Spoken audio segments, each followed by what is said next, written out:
All right, what's going on, everybody? I'm so excited for tonight's episode. You have tuned into another episode of Recovery Revolution Live. I'm Brett. I'm one of the co-hosts, and I was saying before the stream started that I had a little bit of an allergy attack this morning. I got some sinus stuff going on, so my voice has been cracking. So if it sounds like I'm going through puberty for a second time, that is what you're hearing.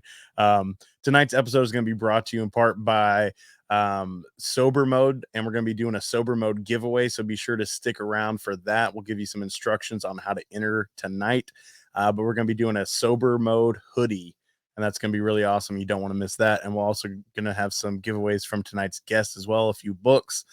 So without further ado, tonight's guest is named Anna David, and she transforms entrepreneurs through leadership, and she's a best-selling author. She's a New York Times best-selling author. That I can't skip over that. She's written eight books. She's published in the New York Times, LA Times, Vanity Fair, Playboy, Vice, Cosmo, People, Red Book, Women's Health, Huffington Post, Buzzfeed, Salon. There's a lot of things on this list, and I feel like I skipped over a few. I'm sure that I did, and so I apologize to Anna for that. She's also been on Good Morning America, Today, Hannity, Attack of the Show, Dr. Drew, Red Eye, The Talk, CBS Morning, Insider, Fox News, NBC, CBS, MTV, VH1, E. The list just continues to go on, and I'm sure I missed quite a few of those. But without further ado, I'm going to go ahead and bring Anna and JR onto the screen, and we can get this episode started. Hi there. Good evening, everybody. I am so stoked about tonight's guest. She is amazing. I had the honor of meeting her in Las Vegas this year, and she'll blow you away. That's all I got to say. You know what I'm blown away by? How I forgot to clean up my background. So there's paper towels and headphones sitting over there. It's killing me. But we don't do this perfectly, do we? We just do it. Right? That's right. So what now?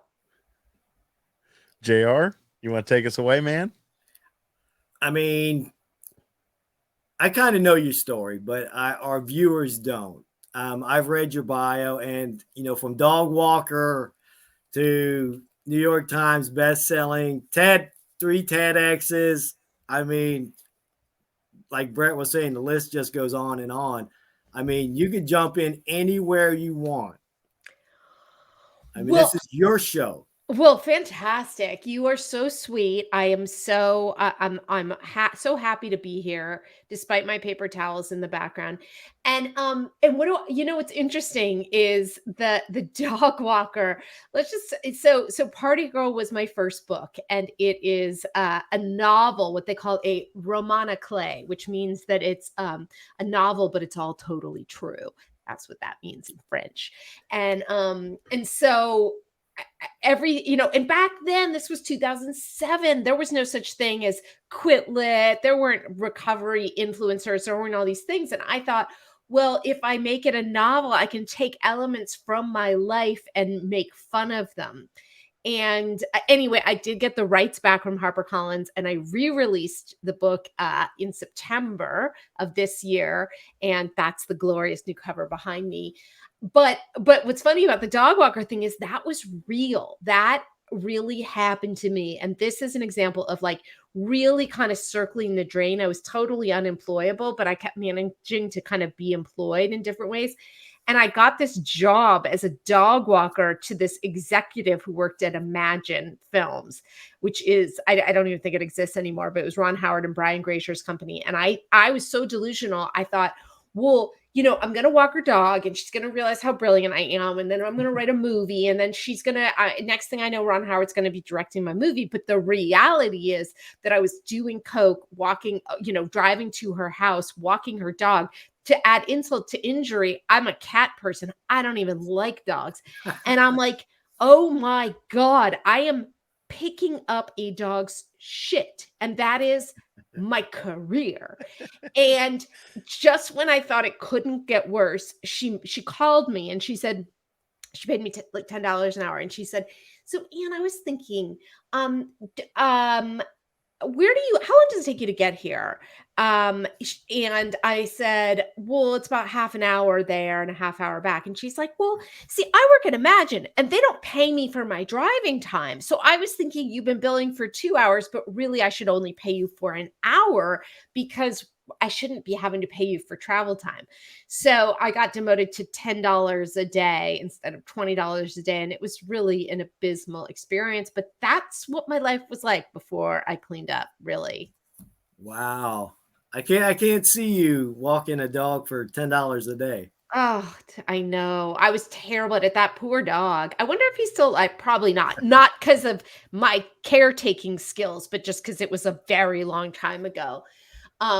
But yeah, it was not, I honestly was, people talk about, oh, I lost everything before getting sober. I had nothing. I had nothing to lose. Great. I didn't lose anything because I had nothing. And I was fired from every job I ever had. I've actually been fired from every job I've ever had in sobriety too.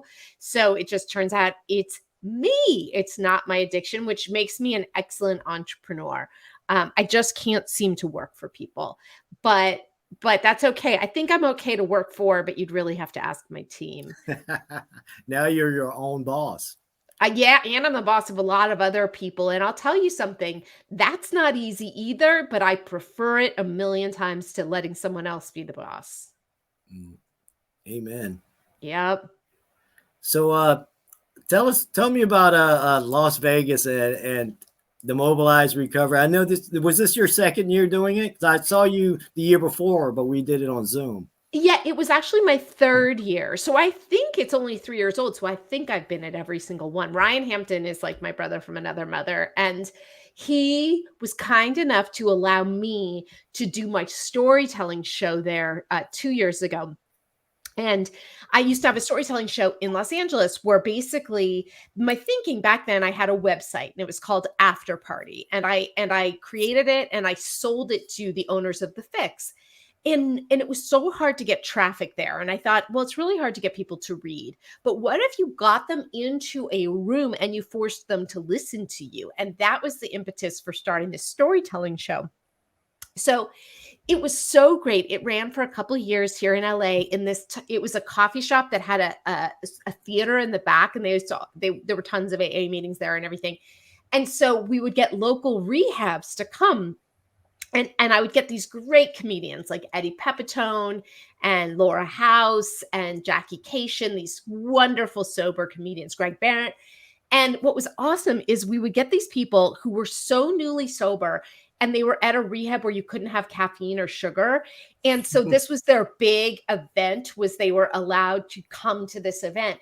And so they would get all this coffee and all these cakes. And then they would come in and they would laugh at anything, anything we said. And there's, a show kills if it's crowded and the crowd is laughing. And this could only fit 50 people. And that rehab always had like 40 people. So it was always like standing room only, people howling. And it's pretty awesome because over the years, not a lot, but people have come up to me at meetings and said, I was in rehab and I was taken to your show. And it was the first time I realized that I could have joy and laughter and fun in recovery.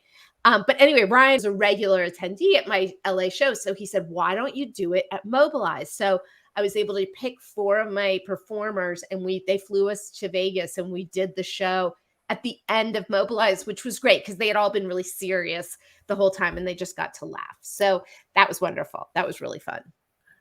Yeah, that was I remember your workshop last year.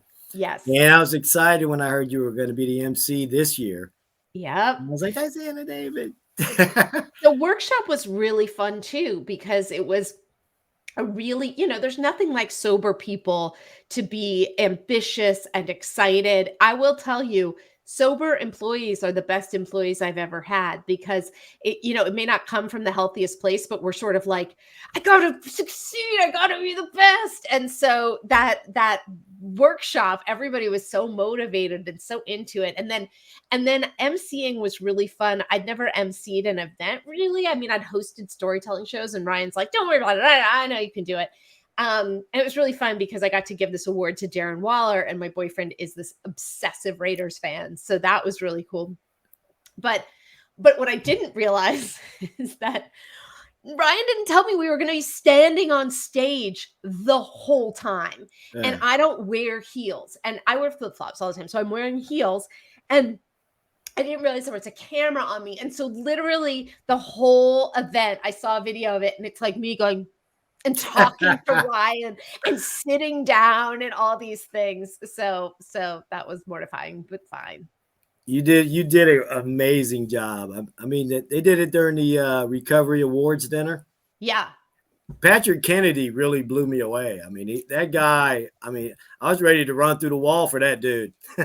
I mean, seriously, there's nothing more daunting than having a guy who's got that kind of a gift for public speaking. But please, it's like in his blood, and it's not a fair comparison. But yeah, he was fantastic. Yeah, he was great. He was great. I mean, I really enjoyed it. Coming out off the first time 2 years ago when it was COVID and we had to do the Zoom. I mean, I enjoyed that one too, but I mean, you can only do so much through Zoom. You can't really form those bonds with people. Like just yesterday, I was with Jason Rudine doing his podcast. Who I first time I met was in Vegas. He was the first guy I met. Mm-hmm. I mean, so you're building these everlasting, long-lasting relationships with people, and I mean, that's how you get stuff done, in my opinion. Absolutely. Absolutely. Although I have to say, COVID has been so interesting in terms of the relationships and bonds that I have formed. My sponsor, I've never met. She's been my sponsor for 1.5 years. Really? We met over COVID. I've made friends. It is interesting. But I also, I don't know if this is totally veering off topic, but I've seen people I know become friends with other people I know in other cities. And I'm like, well, I know the real them. This like little video COVID phone relationship you have, it may not be the real person. So I don't know, but I really like how I've been able to really bond with certain people despite not being in person. Yeah, but it's been really tough on the recovery community. Do you think so? I mean, because going from in-person meetings to Zoom meetings. For me personally, it's been amazing. I am someone who has a lot of trouble sitting still, yet everything of value that I know, I learned from 12-step. And so that can be really hard. I've been going to meetings and sober over 21 years. So if you don't like sitting still, and you try to go to a meeting every day, that is a lot of having to sit still. So I used to knit in meetings because I would think that would kind of get me there. Then I was needle pointing. And finally I was just like, just learn to sit there. But so Zoom, where I can listen, I'm one of these people who focuses better when my Angelou calls it like you distract the little mind so the big mind can focus. If I'm doing something else, I can really focus. So I clean my house and I take in these epic life-changing stories and thoughts and everything. I think if I were new, one of the most important things when I was new was that I got this wonderful group of new friends. And so I think that's really hard. I'm sponsoring people who are new now. And it's not when you can't, we used to go from meeting to breakfast to lunch to party to movie and people can't do that in the COVID times. But I think overall it's been amazing in terms of it's so much less daunting to go to an online meeting if you're just checking it out. So I think there's definitely been positives and negatives, but I hope that virtual meetings continue to exist. I think they will. I think Zoom really took off with COVID. I mean, everybody being afraid to meet up with other people. So now, I feel a lot safer, but only thing with that is, I mean, so many people get so plugged in today. I mean, they forget that life's actually happening, outside. Yeah, yeah, it's true. My home group, it's a hybrid meeting. So we meet up and then we've got a computer to connect everybody else. Okay. Okay. Yeah. So take us through Hollywood. I want to hear about Hollywood and the book coming into a movie. How does that affect you personally and in your recovery? Well, a couple things. So when the book was first acquired by HarperCollins in 2005, they thought it was going to be this huge, massive hit. They paid me really well. They were going to put me on the cover. There was tons of movie buzz. They were going to make a reality show about me releasing this book. And then my publisher, Judith Regan, was fired in this huge scandal. And so all this hype died instantly. And even though it got tons of press and I was on the Today Show and it was in Cosmo and all of these things, there was no one at HarperCollins to sell it to bookstores. And back then in 2007, that mattered a lot. It doesn't anymore. And so it was devastating to me that this book that I knew was the best thing I had ever written, the funniest, would, kind of didn't get a shot. And so over the years, it's been optioned over and over and over again. But now it looks like it really may happen. And so I decided I don't want HarperCollins, who completely screwed up this launch, to reap any of the benefits. Because look, if it becomes a movie and it's a hit, then lots and lots of people are going to buy the book. So there's a lot of ifs in there. But so I was able to get the rights back. It was very complicated. They didn't want to give them back. I had to get a lawyer and my agent involved in all of these things. And I was able to get it back. And so now I own the rights. And the movie just, I've got Jeff Garlin, my who's a dear friend on Curb Your Enthusiasm. He's attached as a producer and to play the rehab counselor. And then I have, in Hollywood, you gotta have all these little schemes. I've got a friend of mine I went to rehab with, who's a character in the book and the movie. He is an Oscar-winning producer, and so he's attached, and he's getting this. It's just everybody's. We've got some money. And I got nothing solid for you, but it's going to happen. I just don't know when. I believe it's going to happen. I mean, I want to see it. Did you come to that event that I did with Jeff I Garland? did. I did. I mean, I was in there for the whole entire time, and God, he wouldn't let you talk. I was like, man, let her talk. I want to hear about this. I know, but he's so funny. Yeah, he is funny. He is funny. Yeah. I mean, you got a lot of fans in Mobilize. I love that. It makes me so happy. I will tell you something honestly. Because, when I wrote Party Girl and I started talking very publicly about my addiction and my recovery, I didn't know that that was brave. I didn't know that that was trend setting. I didn't know it was anything except what I felt like doing. And then I think as that became something people did, I started to get resentful.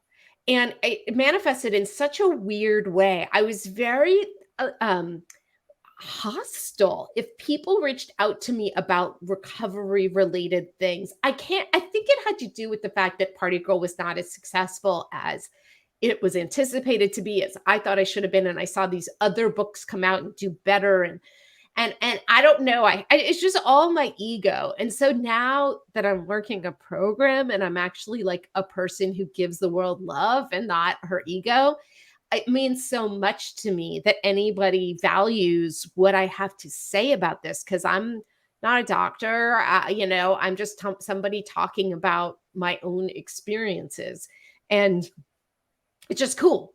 It's an honor to have fans from Mobilize.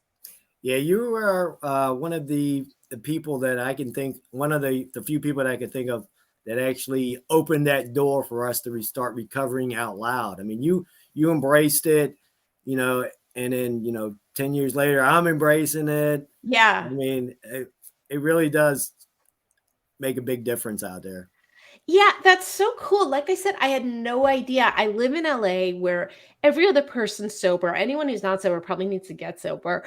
And I'm a writer. Everybody would expect me to be a drug addict and an alcoholic. And I'm a Jew from Marin County who's been in therapy since I was 16. So there was nothing brave about my talking about it publicly. Lena Dunham has this quote, it's not brave if you're not scared.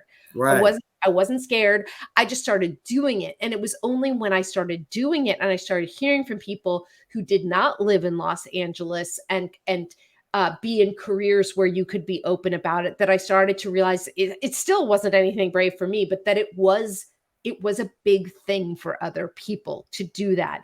And yeah, I mean, part of me is like, well, I wish I had, like, if I had made Party Girl into a memoir and I had released it 2 years ago, back when the Quit Lit became a thing, it would have been more successful. But, I truly do believe everything happens the way that it's meant to. And if Party Girl had out of the gate been that huge success that it was anticipated to be, maybe I would have become a total asshole. Maybe I would have drank. Like who knows? And this way where, I relaunched it and it didn't sell a million copies, but it was fun. I got to Yeah. go to Vegas and do that and MC an event. And now next year I get to go with Sans Bar touring around, the United States. And today I showed you what I got to do today. Can I show people? Yes, you can. It's so freaking cool. This artist that I met, he's got a license to do all the boxes in LA.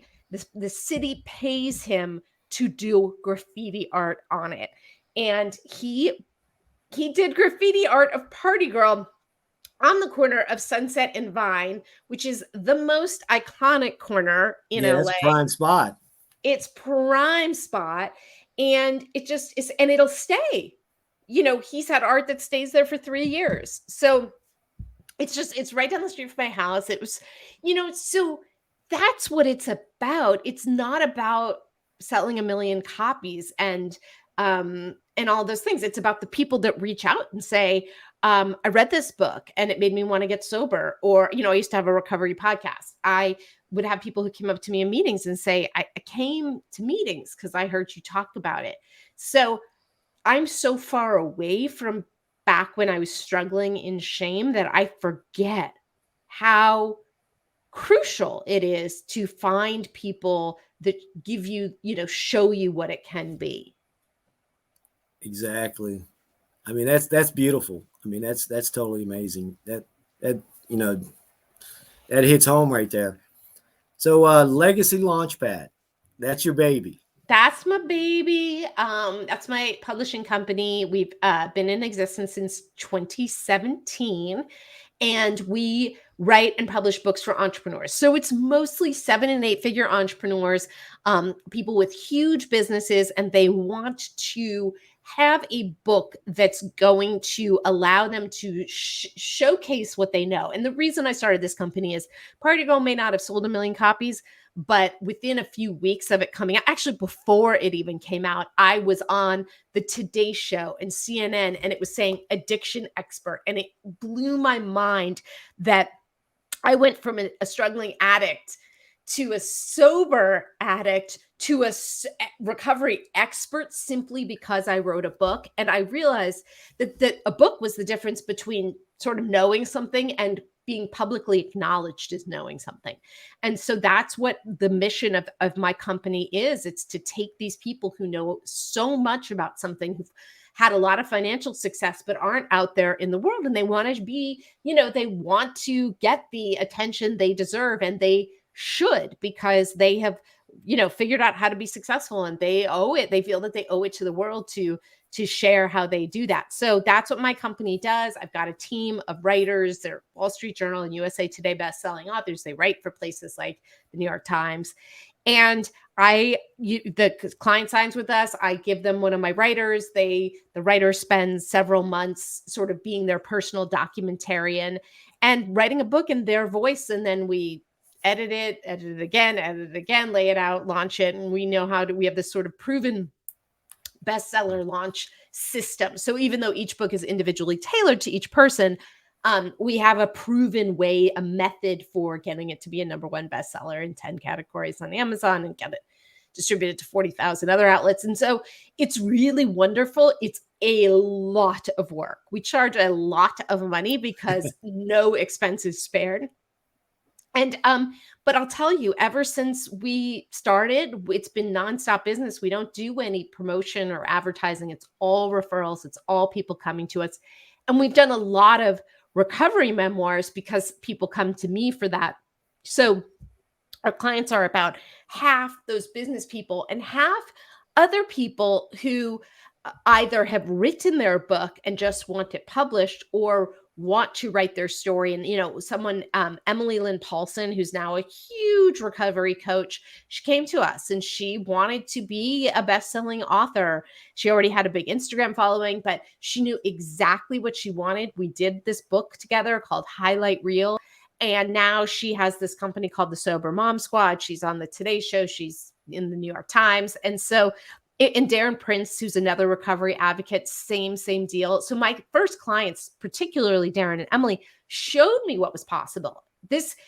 It was like, oh my God, if you get a book, if we do that book for you and you know where you want to go, whether it's you want to be a speaker who makes $10,000 a gig, you want more clients, you want to have a coaching business, if you know what it is and you are willing to invest in it, you can do it with this book. And so, yeah, that's what we do. Wow.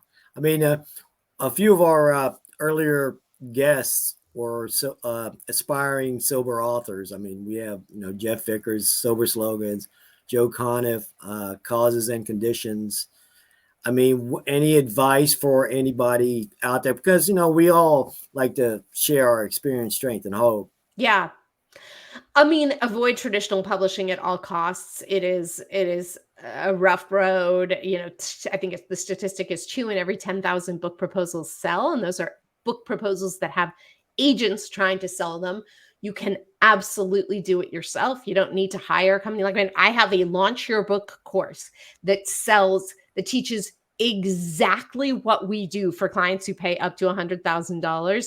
And it's actually for Cyber Monday, anybody watching right now, we are selling the course for 75% off, and you get a free book audit from me, which is to say you send me your book idea and I do a recorded audit of it with a book title and all of these things. So it's only for today. It just happens to be Cyber Monday.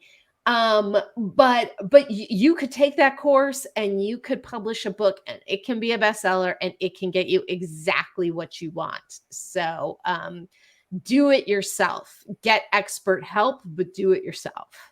Okay. Good stuff. Good to know. Good to know. Yeah. I had a question. I had a question.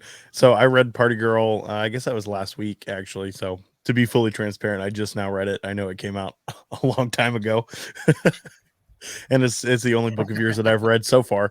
But you mentioned, I can't remember what the French word was that you used to talk about it being an autobiography. How much of the book is real and how much of it is fiction? Excellent question. And by the way, I'm impressed that you read the book.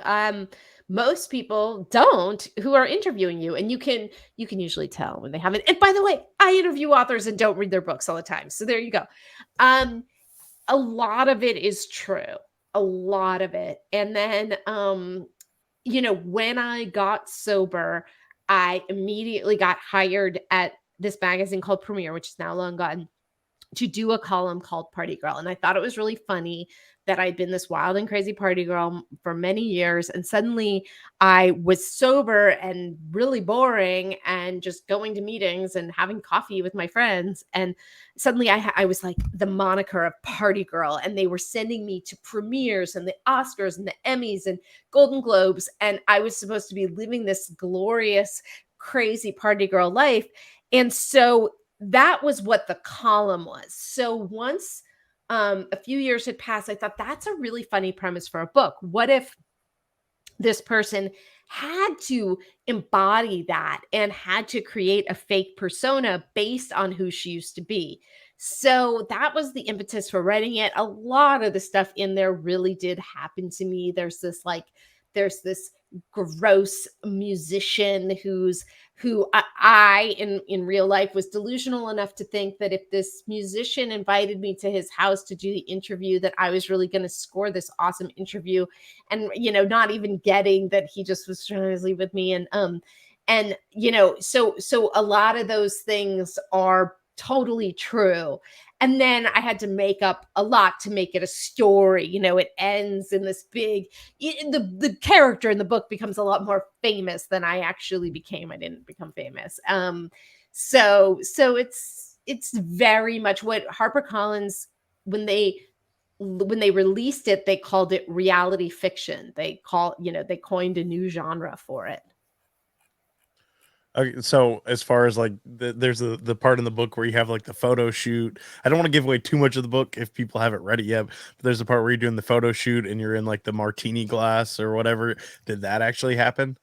Great question. When I was about 4 years sober, I got this opportunity to write a story for Playboy magazine. And it just randomly happened to me. And then I wrote this story and they decided to shoot me for it. So I've been in Playboy twice. So I was in it for that issue, and then a couple years later for another story I wrote. And that was crazy because I've been photographed kind of, but not like a Playboy magazine shoot. And to be clear, I'm not totally naked, but goddamn close to it.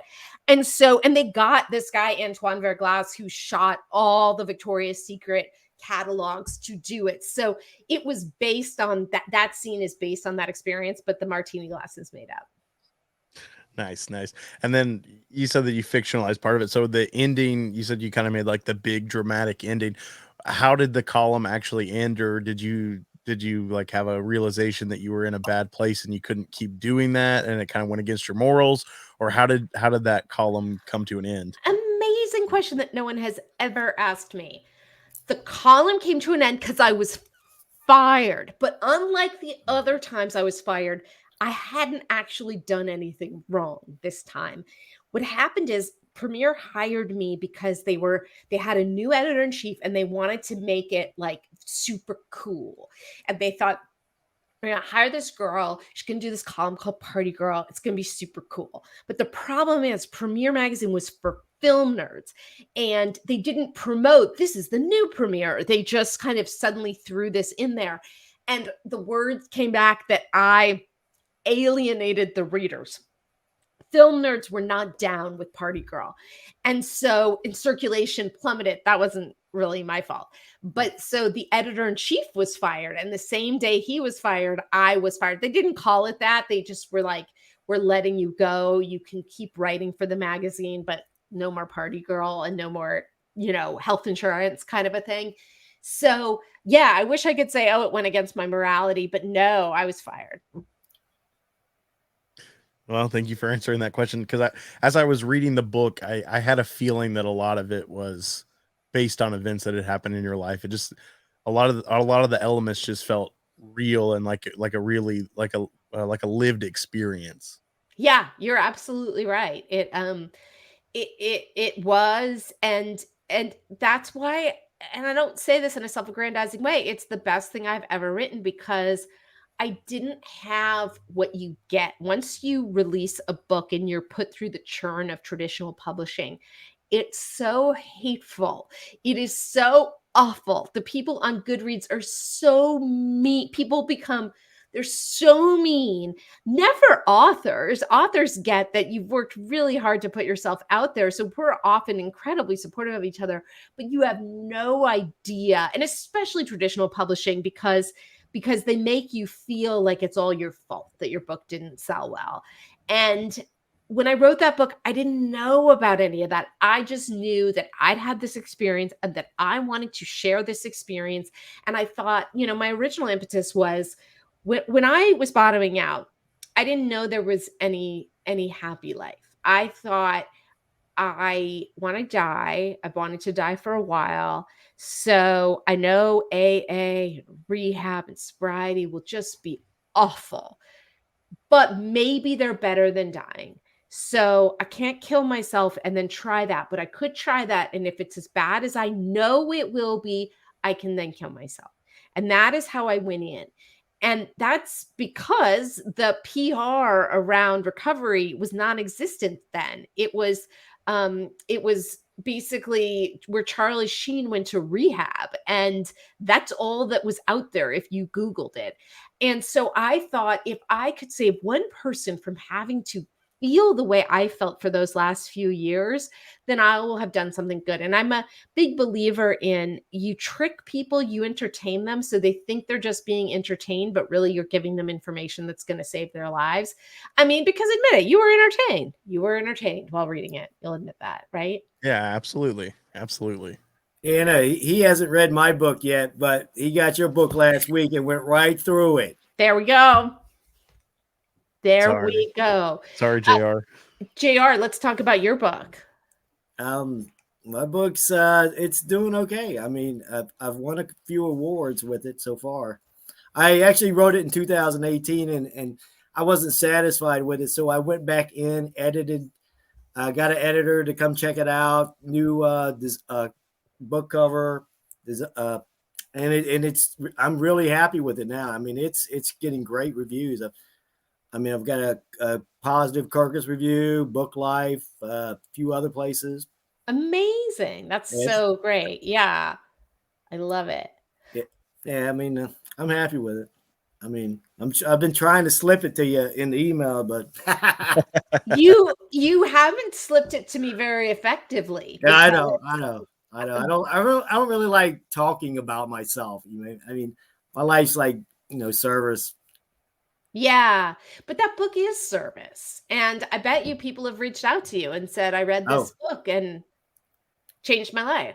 Oh yeah. I've had people reach out to me to talk about it. I mean, it's touched a lot of people. I mean, that's what's in it for me. I mean, I'll never sell 1 million copies, but I'm happy with being a North Charleston bestseller. Right? I mean, because who cares about selling 1 million copies? It's, this is so trite, but it's like, it's never going to make us happy anyway. And that's what we want. What's going to make us happy is working a program, thinking of other people. And so, I spent so much time bitter that I wasn't selling more books. And why was somebody else doing that? Doing better, getting higher ratings, good reads. Matter. Go for the ask, JR. At the very least, tag me in some shit so I can start promoting you. Oh. Okay. All right. I got you. There was something I wanted to ask you. How am I so awesome? You are awesome. You wanna give away the hoodie and think let's about do what your question was? Let's do the give, because we still have like 5 of our books we got to give away. I know. Let me put the graphic up that I haven't even used for the giveaway so people can see what the awesome hoodie looks like. I don't know why I have it on you. I'll put it on me, I guess. Let me cue up. Let me cue up the music. We'll do a little music for the giveaway.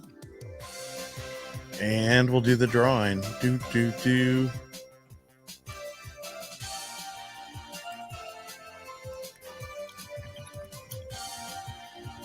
All right, and the winner is Shannon Lee Johnson. All right. If you want to comment or send the Facebook page a private message, and we will get that out to you. All right. Good stuff. Okay.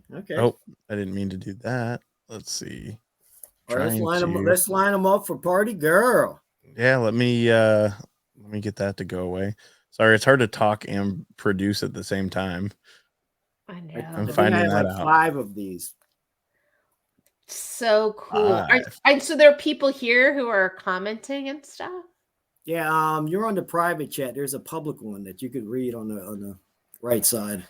Oh, okay. Are they having fun, these people? They look like they are. I mean, they're pretty active. Comment, you guys, and say how much fun you're having. Oh, look at that. Look, I just needed to click over there. Look at that.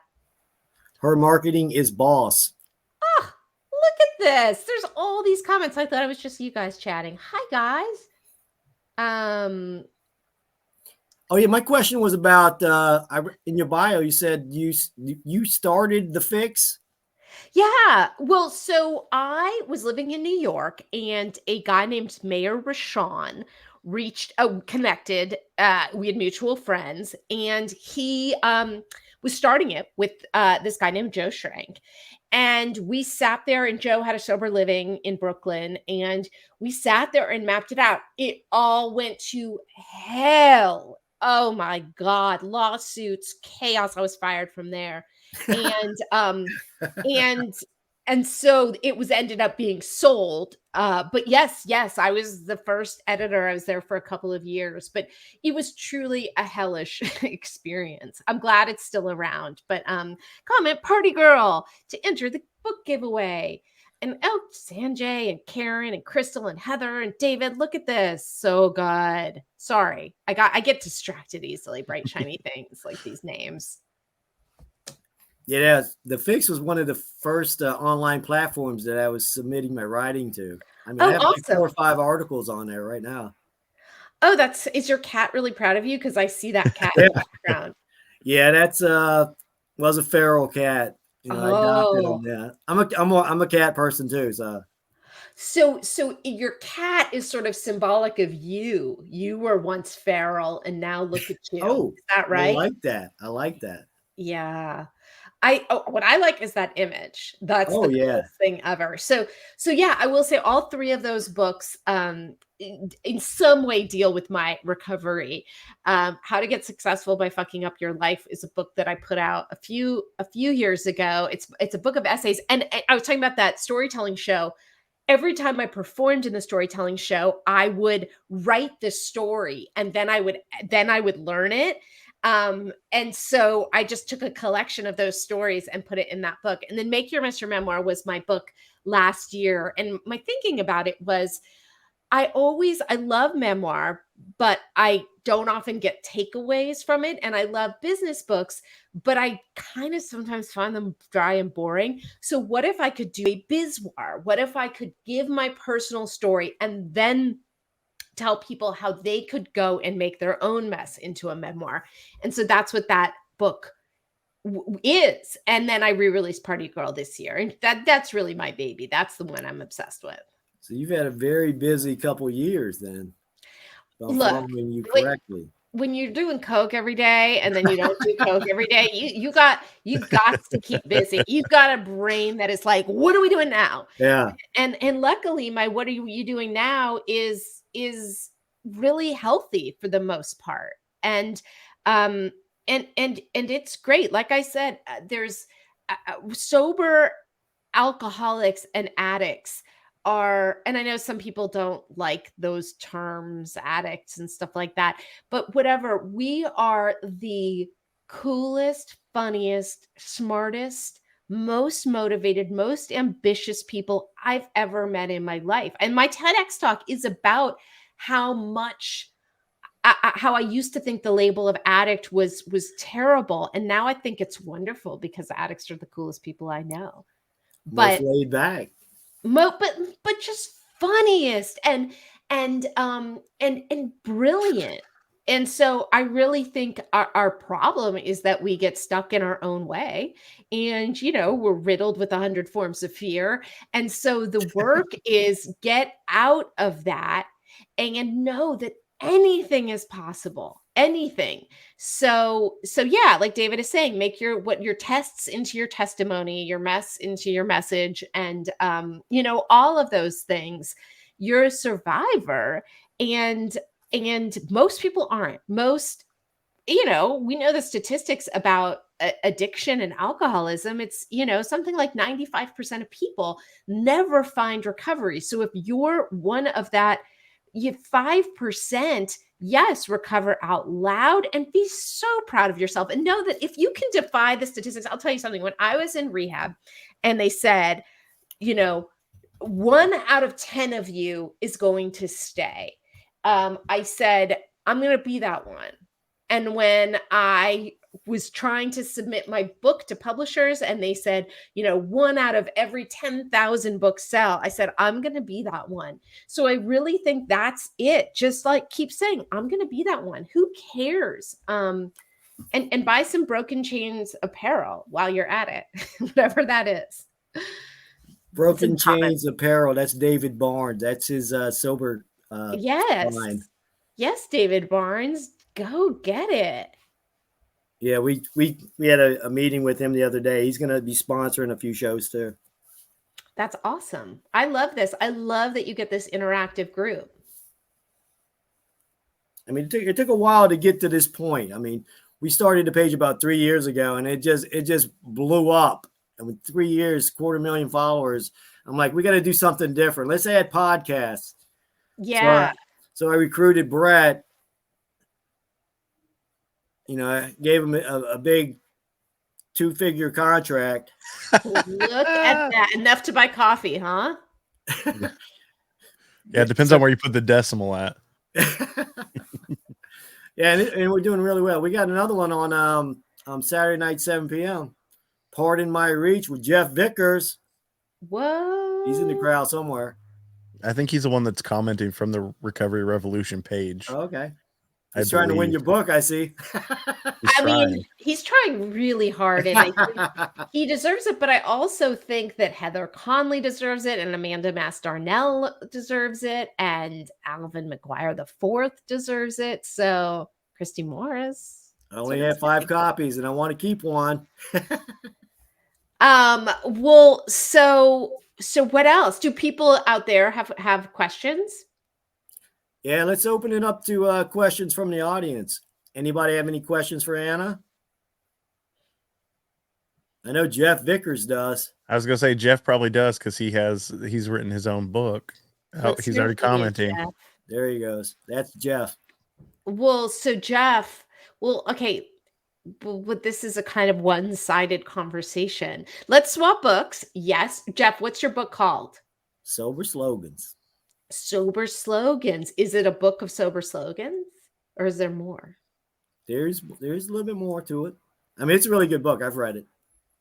So I would be also curious. Put in the chat if you're interested in writing a book. The New York Times says that 81% of people want to write a book.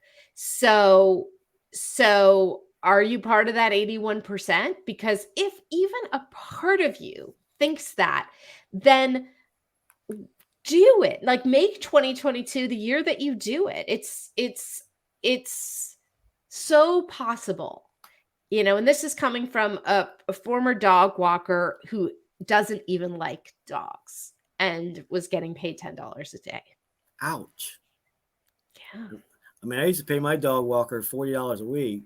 It's not better. I mean, I'm no mathematician, but that's not great either. It was just that it doesn't really matter, but it was just, I was so depressed and I was coming home to do cocaine. So yeah. So what else? I mean, I know we're coming up on 6 o'clock here, but what else should we chat about? So what's in store for next year? After you get all of this, you re-release Party Girl. You got your possible movie coming out. Hey, we just had a Real Recovery Film Fest on here a couple weeks back. You ever think about submitting the movie to them and having them run it? Leonard Buchel's? Yeah, Leonard. Yeah, he's going to be on here in January, I think. I've known Leonard for so long. You know, it has to be a movie before it can be submitted there. Yeah. But yeah, I take steps every day to make it happen. It's that whole thing. I try to live my life by this idea of, you know, and it's like we talk about, like, wear your sobriety like a loose garment, because how do you get something that you really want without energetically pushing it away? There's this David Hawkins quote that says, "We get what we want when we stop insisting on it." And I used to, you know, before I fell in love with my boyfriend and moved in with him, moved him in with me. Let's be real. I would be dating these unavailable men and just want to will them into loving me. And they were never going to, because they were simply incapable of it. And I would try to will people to buy my book and the movie to get made and all of these things. And instead, it's like, how do you show up and really want something and then let the universe just give it to you in its own time, because it's never going to come when I want it to come. Nothing's ever going to be fast enough. And so, and how do you enjoy the journey? Because I have had miserable book releases, and I have had glorious ones, and I have had miserable relationships, and I've had glorious ones, and I've had miserable days, and I've had glorious ones. And the thing the glorious ones all have in common is that I just let go of the reins, and I just let whatever was going to happen happen. I mean, this is such a dumb example, but so I told you guys before we were recording next year, I'm going with Sands Bar on tour. So this wonderful guy named Chris Marshall is based in Austin, Texas, and he has a company that serves not alcohol-free cocktails, and they're really yummy. And he is going around the country next year, and he invited me to come with him and do party girl signings in each city. And I love it. It gives me this opportunity to go to cities I would never normally go to. And so he said, book Seattle and Boise in January. And I booked those. And then he says, okay, Seattle's going to be epic, but Boise may not be that great. Maybe instead you want to come to Austin for South by Southwest. Anyway, so I had booked my ticket to Boise. And then I called today, the airline, to be like, you know what, I'm going to cancel this. And I was just so kind. It took an hour and a half for them to tell me, no, you're going to charge you anyway. But all I took away from it was like, I just decided I was going to be a cool person, and that they really went to a lot of trouble. They did an hour and a half worth of work trying to figure it out. And so it's like, if I can have that attitude, then I don't have to be like, fucking these customer service people, and good damn it, and why can't they give me my money back? And like, this person that I am fully capable of being, because I have been that person many, many days. And so I don't always have the foresight and the patience to remember any of these things, but when I do remember them, I sure have much better days, you know? Amen. Amen. Amen. I think we all struggle with that, in our sobriety. I mean, that's one thing I had to learn was patience. I'm like, it's not my timing anymore. It's God's timing. So that's how I look at things today. I mean, Yeah. back in the day, I wanted it right now, instant gratification. Well, you know what you can also do, by the way, is if you want, auction off, she just dropped the mic. Yes. I thought he meant I literally dropped the mic. I was like, no, I didn't.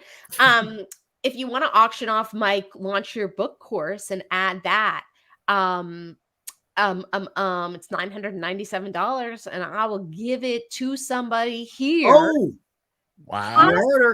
Wow. Possibly. Chrissy said she's interested in writing a book. It's my long-term goal. And then did a hashtag of manifesting. So I think possibly she has manifested a course. Oh, yes. Chrissy, congratulations. She's one of my admins. She's been amazing. Look at that. So if you'll pass along my contact information to Chrissy, I will get her access to this course. And all I ask in return is that she actually do the course and launch her book next year. Wow, Chrissy. Big stuff. Yep. Wow. That's insane. That's what happens when you show up. That's right. Yeah. That's right. So okay, y'all, what now? I have a couch being delivered, so I kind of gotta go deal with that. But this has been super fun. I mean, I really enjoyed. Let's do the giveaways. Yeah, let's do the giveaways, because I got a ton of them. I mean, I'll do 4 party girls and the Make Your Mess Your Memoir, and how to get successful by fucking up your life. All right. I guess we'll do the same drawing thing again, and I'm gonna leave it on JR's face this time instead of mine. Did the party girl one? What's that? Did someone win the party girl? That's what. Aren't we doing the drawing right now? Yeah. Okay. Yeah. So I'm gonna hit the little draw button. It's gonna generate a random name from the comments, and I will read it aloud, and we will do that 4 times, 5 times. How many total books are we doing? We're doing a total of 4 and 6 books. All right. The first book, which I guess you're going to pick which one that is, JR. The first one goes to Amanda Mass Darnell for book number 1. Book number 2. Amanda, please email the page with your address, and I'll get this mailed out this weekend. All right. Book number 2 is going to go to Alvin. Alvin Mc. I don't know why I'm the one doing this. I'm a terrible reader, and I'm also the one that read the book. That Well, you're the makes only no ones that sense. can see the names, buddy. I know. Alvin McGreer, the 4th. Alvin, email the page with your address, and I'll get it out this weekend. All right. Book number 3 is gonna go to Larry Birmingham. Larry, please tell me you don't live in England. Or Canada. Yeah. Well, All Chrissy's in Canada, so. Book number Okay, we'll forgive her. 4. Party girls. 3 more party girls, and we'd be. Oh, 3 more? Yeah. Man. Oh, I gotta cue my music up again. I didn't even hear the music, dude. Oh, I got it down kind of low. Karen Smith McGuire. Karen Smith, come on down. Gotta keep the 80s game show music rolling. Yeah, if you want to book, send an email to the page, or you can email message me personally. Oh, there we go, Jeff Vickers. Jeff, party girl. How many more we got? I can't count. Dude, I can't count, man. I can't go. You're the one supposed to be keeping track of it, man. I don't want to give away more books than we have. Don't look at me. Math is not my thing. Yeah. All right, David Barnes. David Barnes. Broken Chains. Broken Chains in the house. Yeah. One more. He says one more. One more? Is that one or? You tell me if I'm reading another name or not. I think we're good, man. Oh, that's it? Yeah. All right, perfect. David, send me your address, buddy. Nice. All right, let me switch back to a different view. Anna, it's been totally amazing. I am so glad you accept. I'm so glad I reached out to you on LinkedIn. Me too. This is so cool. You guys, I'm so impressed with the whole. I just like excellence. You got the little icons and you got the music and and it shows in the people that show up. So thank you so much for having me. We totally enjoyed it. Well, okay, we'll talk soon. I'm excited you're going to send me your book and put me in touch with Chrissy so I can give her the course. Okay.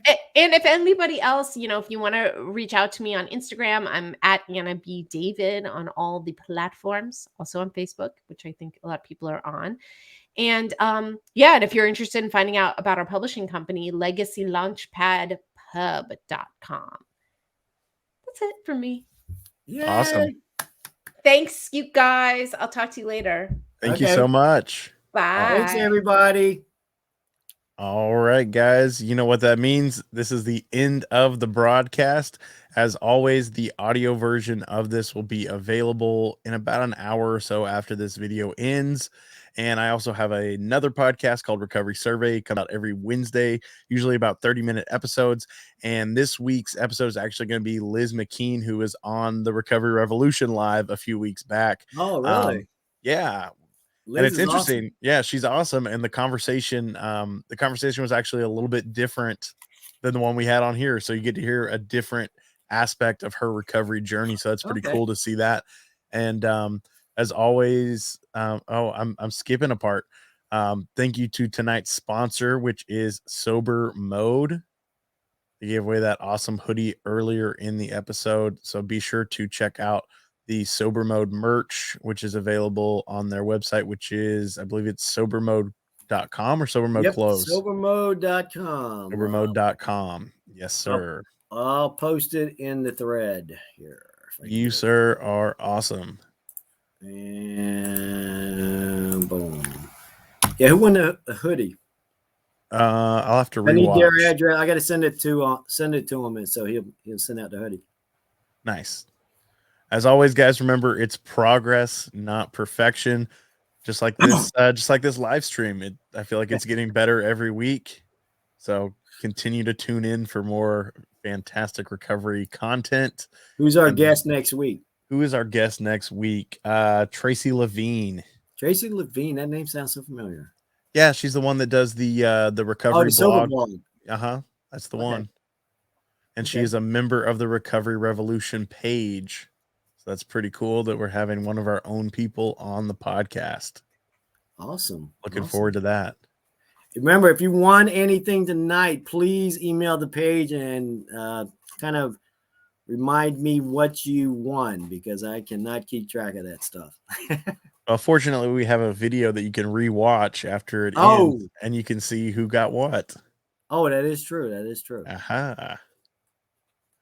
Awesome. Well, all right, take us out, big guy. Oh, I already put the screen up. Yeah. Like I already said, progress, not perfection, guys. We will see you next week. Same time, same place, 7 p.m. Central Time, 8 p.m. Eastern. Hope to see you there.